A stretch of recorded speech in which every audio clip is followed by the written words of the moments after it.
জিনবুতের রাজ্যে তোমাকে স্বাগত। আমি মাইশাস টাইনি ওয়ার্ল্ড।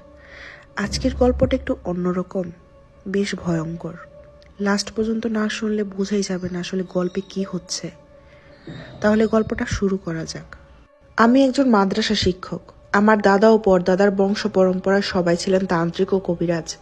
আজ আমার জীবনের অন্যতম এক ভয়ঙ্কর ঘটনা শোনাবো আমি। আমার বয়স তখন 17 বছর। আমি ছোটবেলা থেকে আমার দাদার কাছ থেকে বড় হয়েছি। দাদার কাছে অনেক মানুষ আসতেন প্রতিদিন। আমিও দেখতাম ও বোঝার চেষ্টা করতাম। দাদার বিভিন্ন ক্রিয়া সচক্ষে দেখতাম। আমাকে দাদা বিভিন্ন তান্ত্রিক ক্রিয়া ও মন্ত্র ব্যবহার শিখাতেন। আমি ছোট মনে স্বাভাবিকভাবে নিতাম। আমার দাদার থাকার রুমের বর্ণনাটা দেই। সচরাচর আশেপাশে গ্রামীণ পরিবেশের ছোট্ট একটা চৌরি ঘর।